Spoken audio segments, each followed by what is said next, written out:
Various service providers, including business operators, handicrafts, and other services, say that the COVID-19 pandemic threatening the world and Rwandans in general has taught them the importance of saving and hand hygiene, whereas for some, it has affected them psychologically.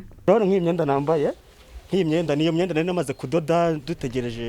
the clothes I'd sewn waiting for the CHOGM meeting. The tourists would come and buy them. We lost out as a country and the world at large. There are no clients and all flights were cancelled. We would use all the money before, but we will learn to save some of it in the bank. In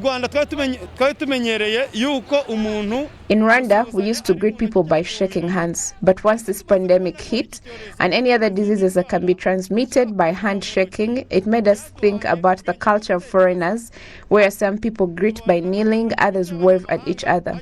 It's important that we learn from others, because shaking hands isn't a modern culture anyways, and we've seen that good hygiene saves lives.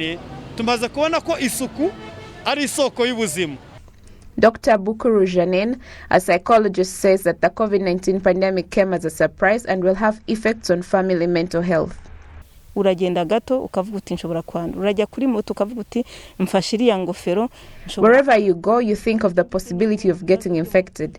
Getting onto a motorcycle and wearing the helmet gets you worried of catching the virus. Some thoughts can affect your mental health. Thinking about not working or not being able to move from one place to another. All this affects someone's mental health. And when you are not well, even the children will pick on that and wonder what's wrong with the parents. And they too will have issues such as grief. People heal differently and there are things that we can't change. Dr. Janine Bukuru also urges that the community should have a culture of mutual assistance, as it will help in the fight against these issues that affect people's mental health. What happened to me today can happen to another person tomorrow. If one doesn't have what to eat today, and you have more that you even throw away some, today people have learned the habit of sharing what they have. This is good for someone's state of mind. The other thing is that we should welcome what they tell us properly, be it washing hands or avoiding unnecessary movements, in order to protect ourselves from the COVID-19 pandemic, as well as avoiding to spread false information.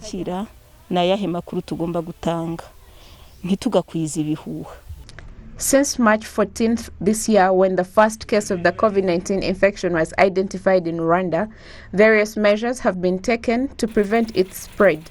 These included encouraging people to stay in their homes, the use of electronic transactions, practicing hand hygiene, as wearing face masks.